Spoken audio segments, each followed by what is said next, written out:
Welcome 15 days weight loss சேலஞ்சினுடைய 13th day. காலையில் வந்து ஆம்லா ஜூஸ் வந்து தீந்துருச்சு. போடுறக்கு அவ்வளோ ஒரு டயர்டாக இருந்த மாதிரி இருந்தது. சரி போட்டு தானே ஆகணும் அப்படின்னு சொல்லிட்டு கருவேப்பிலை வந்து ஃப்ரெஷ்ஷாக இருந்துச்சு. ஸோ இல்லைன்னா கூட ஒரு 2 டேஸ்க்கு இருந்துட்டு போகுதுன்னு விட்டுருப்பேன். கருவேப்பிலை ஃப்ரெஷ்ஷாக இருக்கையில் போட்டுக்கிட்டோம்னா கொஞ்சம் நல்லாயிருக்கும். ஸோ ஆம்லா ஜூஸ் குடிச்சிட்டு டீ சாப்பிட்லாம் போல் இருந்துச்சு. சரி இந்த டீ எப்போ விடுவேன்னே தெரியல. இந்த டீயை சாப்பிட்டு ஜூஸையும் சாப்பிட்டு டீயும் சாப்பிட்டாச்சு. இந்த டீ விட்டாவே கொஞ்சம் சீக்கிரமாக ரெடியூஸ் ஆகுன்னு நினைக்கிறேன். இன்றைக்கி விட்டுலாம் நாளைக்கு விட்டலான்னு சொல்லிட்டு என்னால் விடவே முடியல. ஸோ இந்த 15 டேஸ் அப்படியே எடுத்துக்கிட்டு அதுக்கப்புறம் வந்து ரெடியூஸ் பண்ணிக்கலாம் அப்படின்னு நினச்சிட்ருக்கிறேன். இன்றைக்கி என்னமோ ஏதோ கொஞ்சம் டிஃப்ரெண்ட்டாக சாப்பிட்லாம், காரமாக சாப்பிட்லாம் அப்படின்னு போல் இருந்துச்சு. மாங்காய் தொக்கு மாதிரி செஞ்சுட்டேன். காரமாக சாப்பிட்லாம் போல் இருந்துச்சுன்னு குடல் பொரிச்சு சாப்பிட்லாமலும் இருந்துச்சு. சரி ஓகே இந்த ரெண்டையும் பொரிச்சிட்டு கருப்பு கவனி அரிசி இருந்துச்சு. ஸோ அதை வச்சு சாப்பிட்டுக்கலாம் அப்படின்னு சொல்லிட்டு காலையிலேயே இதெல்லாம் செஞ்சுட்டேன். தயிர் சாப்பாடு வந்து செஞ்சேன்.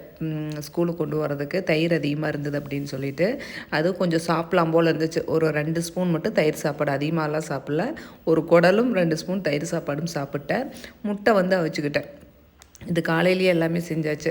சரி எல்லாம் செஞ்சு வச்சுட்டு ஒரு 7, 7:30 இருக்கும். சரி ஒரு ஜூஸை நடிச்சு சாப்பிட்டுக்கலாம் அப்படின்னு சொல்லிட்டு மாதுளம்பழம் ஜூஸ் 2 நாளாக போடல. இது வந்து நல்லா பழுத்துருச்சு வெள்ளரிப்பழம்.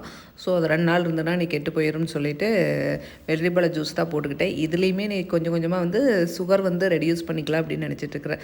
வேறு எந்த ஜூஸுக்குமே சுகர் போட மாட்டேன். இந்த வெள்ளரி பழத்துக்கு வந்து ஜூஸ்க்கு சுகர் போடலைன்னா நல்லா இருக்கிறது இல்லை. முலாம்பழத்துக்கு கூட சுகர் போடாமல் தான் குடிப்பேன். இது என்னால் நாட்டு சக்கரை தான் போடாமல் குடிக்கவே முடியல. சரி ஓகே எப்படியோ அதையும் விட்டுறோன்னு அப்படின்னு நினச்சிட்ருக்கிறேன். நாளையிலேருந்து அதையும் அதுக்கு சுகர் போடுறதையும் விட்டலான்னு நினச்சிட்ருக்கிறேன். அந்த டீ காஃபியும் விட்டலான்னு நினச்சிட்ருக்கிறேன் கொஞ்சம் கொஞ்சமாக. சரி ஒரு 11 o'clock இருக்குங்க. இது வந்து கருப்பு கவனி அரிசி நேற்று வச்சு சாப்பாடு கொஞ்சம் மீதி இருந்தது. அதுவும் சட்னி அரைச்சிருந்தேன்.